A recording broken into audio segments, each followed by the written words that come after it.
If I could go into my heart and search for all the places I left the spark, to find a way back to the olden days before it started falling apart. Singing songs So I kicked off 2020 with a day trip to New York City, meeting with some friends from school, not realizing the things I took for granted from the city.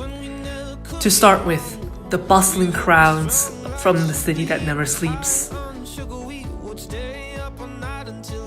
As I got back to the Berg and back to work, I was refreshed and motivated for the new year and new decade, hoping to rediscover myself and find a calling of my own. Looking back, I'll never forget how much those small moments of my workday made up the whole experience of going to work. Those bus rides where I immersed myself in the world of my music and podcasts. Those coffee runs with colleagues where the conversations would keep me going, keep me energized. And also those casual cafe hopping adventures, either by myself or with a friend, as well as my conversation with Sam and Ron from La Prima Espresso, where I got to have a glimpse into a local business. I learned about La Prima in the fabric of the Pittsburgh community. These memorable experiences definitely helped me become more open-minded and helped kickstart the year for me.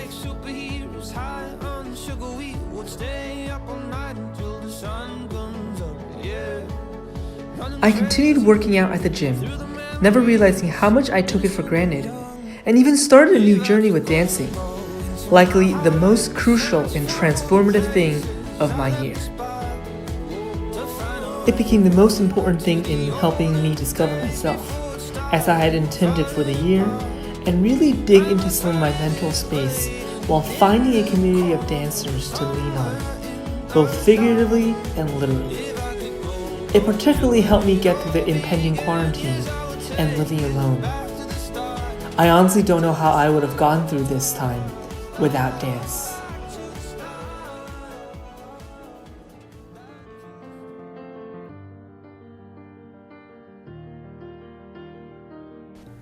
As cases began to skyrocket and the world plunges into the first wave of lockdowns, no one really knew what was to come, especially the magnitude and extent of the pandemic would have on life as we once knew.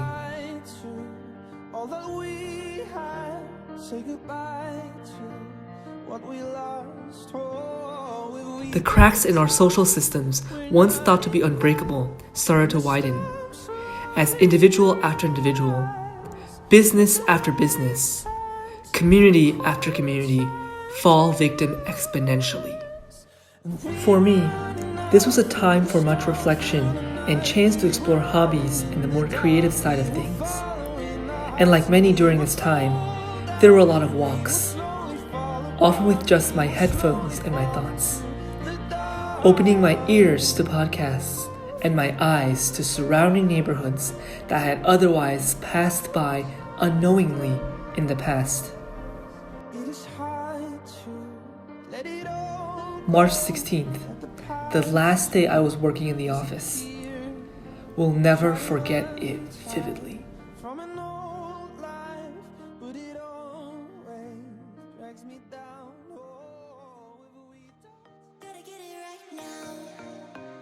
As the weather got warmer and days got longer, so did parts of the country get a respite from surging cases. During this time, I took a leap and went back to see family. Ironically, this flight, the first of 3 flights back to New Jersey I did this year, was the most, quote-unquote, under control we've gotten the virus.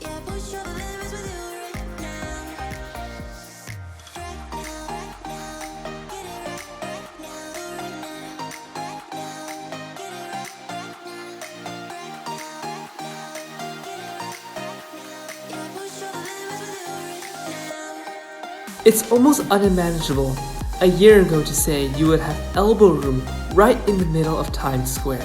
And if the past couple months didn't wake one up enough, this for sure did, seeing the broad impacts of the pandemic on everyday life. Of course, on a lighter note, a year isn't complete without some Krispy Kreme donuts, or should I say, conveyors of Krispy Kreme donuts.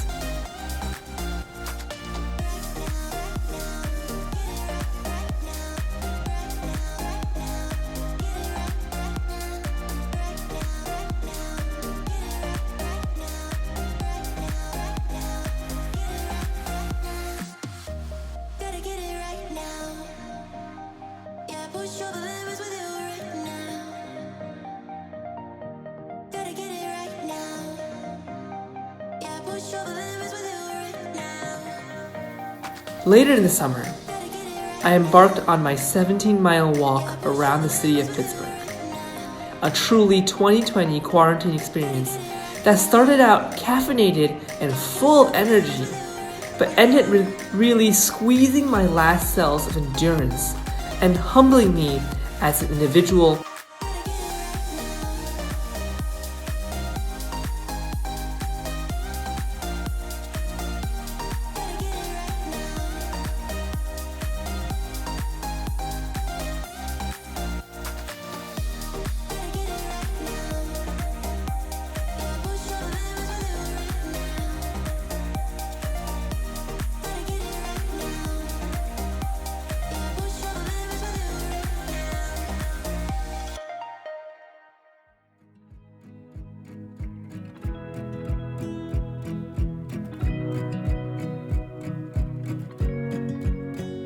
I kicked off the fall with some drives around the greater Pittsburgh region and enjoyed a day trip apple picking with a small group of friends. Not sure if it's just me, but a brisk walk under clear skies and the fall foliage really has a calming and inspiring effect. Along with dance, these fall walks were also crucial in helping me reconnect with myself and get through the season and the year. Silent treatment, is this what it feels like when your heart is shaking, when it bleeds? Speaking of reconnecting with self, this year I also started the practice of gyrokinesis that has helped increase awareness and flexibility of my body and mind.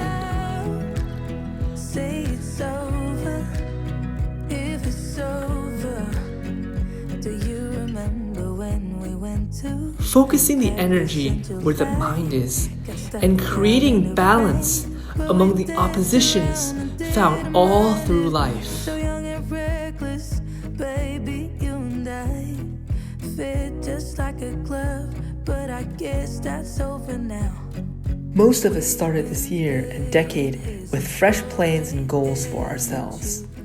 Some to make that big career move, some to graduate, to travel the world, or even to find that special someone. No one had expected to be stuck at home baking bread or on Zoom calls, or for many on the front lines working several jobs to keep society going while also living in the fear of being one paycheck away from eviction. Nor did anyone expect the world to be literally on fire, whether it's wildfires or racial reckoning on the streets. That is not to say there haven't been bright spots this year, but as this year comes to a close, it's easy to want to write off this year and get back to the start for 2021. But for me, what 2020 has taught me, be it through gyrokinesis, dance, or my long walks, is a matter of focus. Focus on self, focus on the small things and the details. For over the past, I've noticed I've been going, chasing after abstract material things, pride, fame, Instagram likes, overlooking and taking for granted those around us, and more importantly, ourselves and our own vulnerabilities. While I am still very much unaware, unfocused of the small things, and of myself and my vulnerabilities, I do like to think I am more aware and more focused than before. And that is something I do not wish to have written off and go back to the start.